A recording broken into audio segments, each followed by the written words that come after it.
नमस्कार। Force supreme law partners के इस नए कानूनी एपिसोड में लेकर हाजिर हूं मैं एडवोकेट डॉक्टर अजय कुमार पांडे। एक बहुत ही संगीन और सनसनीखेज मुकदमा।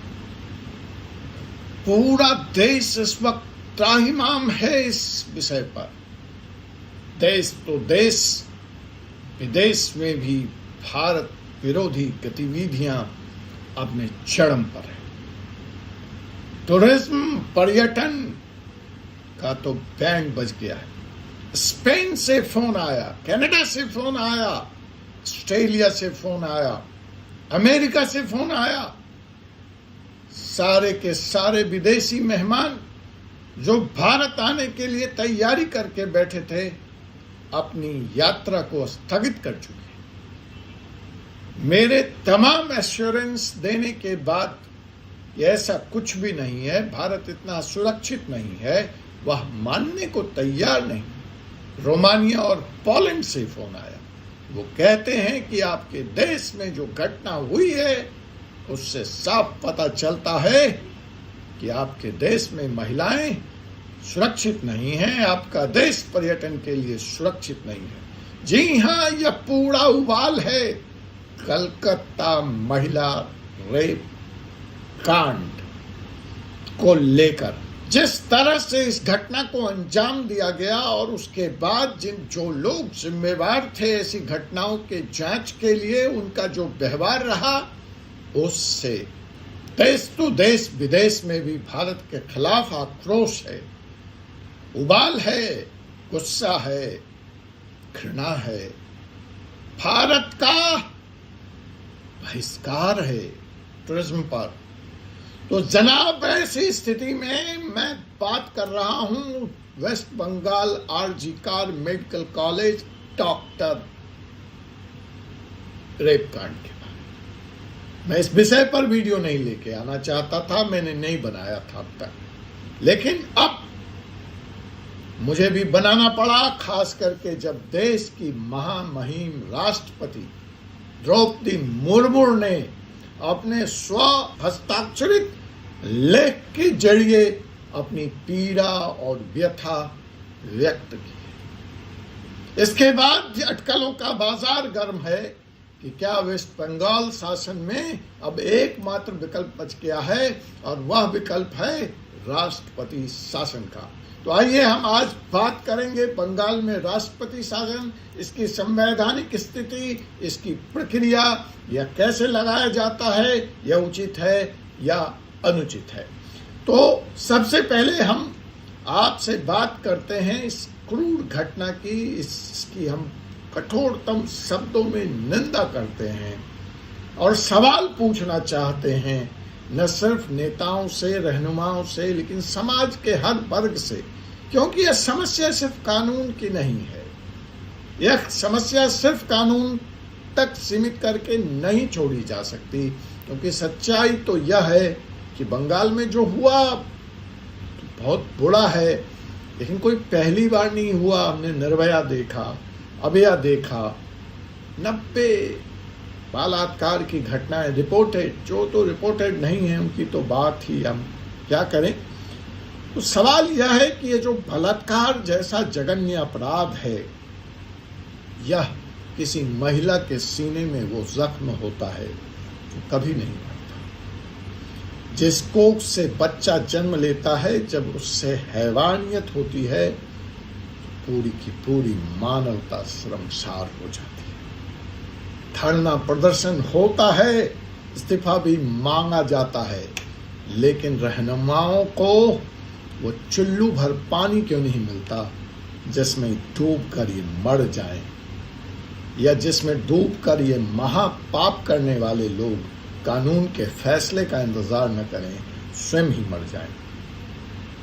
कलकत्ता की इस बेटी को, डॉक्टर बेटी को इंसाफ दिलाने की यह जंग अब दावानल का रूप ले चुकी है।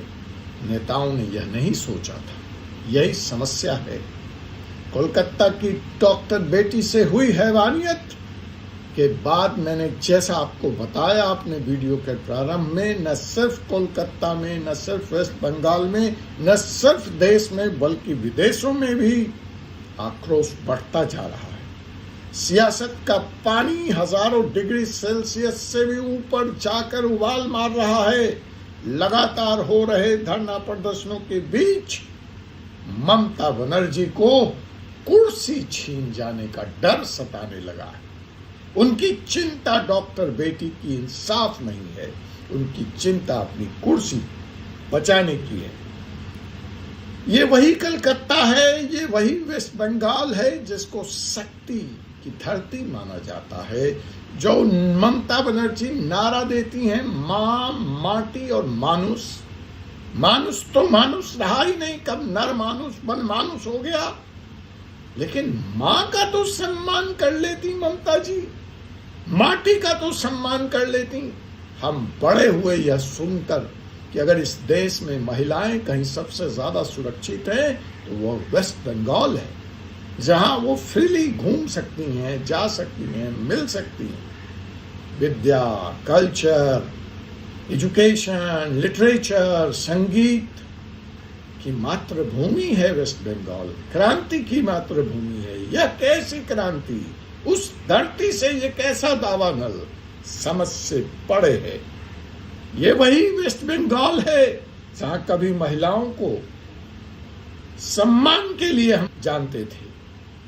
ये वही वेस्ट बंगाल है जिसको आज हम जानते हैं कि जहां महिलाओं को सरेआम सड़क पर पीटा जाता है। कहीं पंचायत में कुछ नेता कंगारू कचहरी लगाकर इंसाफ करते हैं। ऐसे में कोलकाता में, वेस्ट बंगाल में ट्रेनी डॉक्टर की रेप, फिर हत्या, और फिर जिस तरह का तांडव खुद ममता बनर्जी की सरकार कर रही है, उसके बाद अगर राष्ट्रपति शासन नहीं लग रहा है तो इससे बड़ा देश का कोई दुर्भाग्य नहीं हो सकता। गवर्नर आकर दिल्ली को अपनी रिपोर्ट, सीवी आनंद साहब महामहिम अपनी रिपोर्ट राष्ट्रपति को सौंप चुके हैं। उपराष्ट्रपति को भी वो मिलकर अपनी बात से अवगत करा चुके हैं और भारत के गृह मंत्री अमित शाह जी को भी वो अपनी रिपोर्ट दे चुके हैं। कुछ लोगों के लिए यह सियासी मुद्दा हो सकता है, लेकिन यह मेरे लिए समाज और कानून दोनों के मुंह पर तमाचा है। और इस तमाचे की दर्ज और अनुगूंज महामहिम राष्ट्रपति द्रौपदी मुर्मू तक भी पहुंची है और उन्होंने इस मुद्दे की गंभीरता को देखते हुए खुलेआम प्रेस में जाकर हस्ताक्षरित लेख लिखकर अपनी पीड़ा व्यक्त की है। और इसके बाद भी अगर ममता दीदी को कुर्सी छीन जाने का डर सता रहा है तो दिल्ली के नेताओं को, प्रधानमंत्री मोदी जी को आगे आकर वह कुर्सी छीन लेनी ही चाहिए। अब वो समय आ गया है कि भारत देश को ऐसी विकृतियों के प्रति जागरूक होना होगा। उस मानसिकता से जो महिलाओं को अक्षम समझता है, जो महिलाओं को दोयम दर्जे का समझता है, जो महिलाओं को कम शक्तिशाली समझता है और कम बुद्धिमान समझता है, उससे लड़ना होगा। राष्ट्रपति देश की प्रथम नागरिक हैं, भारत की सेना की सर्वोच्च कमांडर हैं और वो एक महिला हैं। देश की हर बेटी अपनी सुरक्षा के लिए अपने उसी माँ की छवि राष्ट्रपति द्रौपदी मुर्मू में देखता है और ऐसे हालात में राष्ट्रपति जी का सामने आकर राष्ट्रपति शासन की बात लगाने की बात करना, महिलाओं के पीड़ा को स्वर देना सलाम। तो जनाब, संविधान के आर्टिकल 355 और 356 के तहत राज्य में राष्ट्रपति शासन लगाया जा सकता है और कांग्रेस इस आर्टिकल का इस्तेमाल करने के लिए विपक्ष की सरकारों को गिराने के लिए जानी जाती रही, बेजा इस्तेमाल करने के लिए। मोदी जी, आपने बहुत धैर्य रखा। कलकत्ता की जो स्थिति है कांग्रेस के, प्रदेश अध्यक्ष भी कई बार कह चुके हैं कि वहां राष्ट्रपति शासन लगनी चाहिए, भाजपा के प्रदेश अध्यक्ष कह चुके हैं, मीडिया कह चुका है, लेकिन आपने फेडरलिज्म स्ट्रक्चर को, संवैधानिक ढांचे की रक्षार्थ परहेज किया इस कठोर कदम से। लेकिन अब वक्त आ चुका है कि कांग्रेस या विपक्ष आप पर क्या कहेगा, क्या उंगली उठाएगा, इस बात की चिंता दूर कर आप बंगाल को न्याय दिलाएं, डॉक्टर बेटी को न्याय दिलाएं और अविलंब वहां राष्ट्रपति शासन लगाएं। जहां तक आर्टिकल 356 का सवाल है, संविधान इसकी इजाजत देता है। भारतीय संविधान के अनुच्छेद आर्टिकल 355 और अनुच्छेद 356 के तहत राष्ट्रपति शासन लगाया जा सकता है। अनुच्छेद दैट इज आर्टिकल 375 केंद्र सरकार को राज्य के बाहरी आक्रमण और आंतरिक अशांति से बचाने की ताकत देता है। बंगाल पर यह भी लागू होता है। जिस तरह से रोहिंग्याओं का प्रवेश, बांग्लादेश से आक्रमण की शिकायत और आतंकियों की खेप सुरंग का पाया जाना, तो ये सब भारत के आंतरिक शांति व्यवस्था को भंग करता है।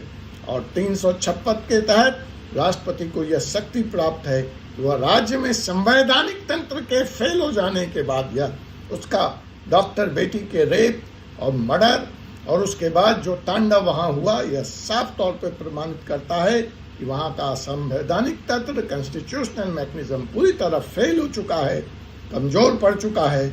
और ऐसी स्थिति में राज्य सरकार को की शक्तियों को अविलंब केंद्र सरकार अपने अधीन ले ले और वहां राष्ट्रपति शासन की घोषणा करे।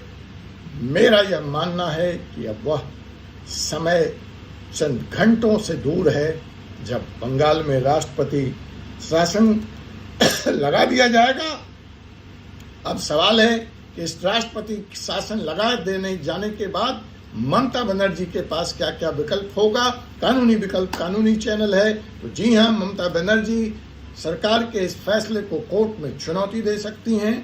यह भी सत्य है कि कई बार केंद्र के इस फैसले को कोर्ट ने उलट देने का काम किया है। अगर आपको याद होगा तो उत्तराखंड में राष्ट्रपति शासन के, केंद्र के राष्ट्रपति शासन के फैसले के विपरीत जाकर कोर्ट ने निर्णय दिया था। जहां तक बंगाल का सवाल है तो वहां कोई पहली बार राष्ट्रपति शासन नहीं लगेगा। आखिरी बार जहां तक मुझे स्मरण है 2017 में राष्ट्रपति शासन लगा था, जिसको कोर्ट ने उलट दिया था और वहां हरीश रावत की सरकार वापस आ गई थी। तो जहां तक बंगाल का सवाल है तो उत्तराखंड के स्तर पर ममता बनर्जी भी कोर्ट का दरवाजा खटखटा सकती हैं, चुनौती दे सकती हैं। तब का तब देखा जाएगा कि कोर्ट उनके पक्ष में या उनके विपरीत क्या फैसला देता है। हम ममता बनर्जी राज्य में पदयात्रा, धरना, प्रदर्शन करके माहौल को और बिगाड़ने का भी काम कर सकती हैं। ये सारे विकल्प संवैधानिक, कानूनी और लोकतांत्रिक उनके पास खुले हैं। जहां तक राष्ट्रपति शासन के रिकॉर्ड की बात है तो अब तक बंगाल में 4 बार, जो मैं बता रहा था, डाटा मिक्स हो गया था, 4 बार अब तक राष्ट्रपति शासन लग चुका है। बंगाल में आखिरी बार 29 जून 1971 को राष्ट्रपति शासन लगाया गया था, जो नई विधानसभा के गठन 20 मार्च 1972 के बाद हटा दिया गया था। कुल मिलाकर अब तक बंगाल में, मैंने जैसा आपको बताया, 4 बार राष्ट्रपति शासन लगा है। पहला राष्ट्रपति शासन आज़ादी के 10 साल बाद 1 जुलाई 1962 को 9 दिन के लिए, दूसरा 20 फरवरी 1968 को जो करीब 1 साल चला, और तीसरी बार 19 मार्च 1970 में, वह भी 1 साल का तक राष्ट्रपति शासन वहां कायम रहा, और आखिरी बार 29 जून 1971 को।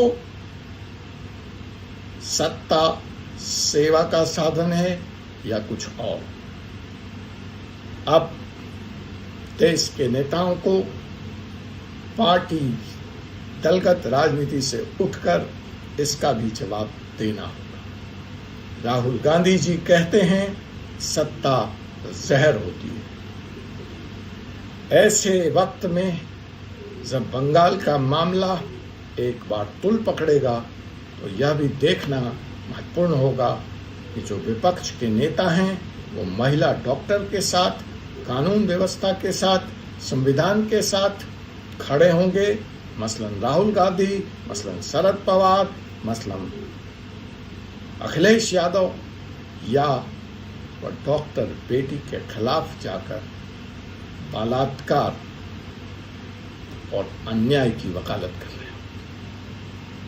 आपसे पुनः मुलाकात होगी एक ऐसे ही एपिसोड में, एक ऐसे ही विषय के साथ। तब तक मुझे doctor Ajay Kumar Pandey, advocate, supreme court of India को अनुमति दीजिए। जय हिंद, जय भारत। कमेंट के माध्यम से आप मुझसे वार्तालाप कर सकते हैं, अपने सवाल भेज सकते हैं।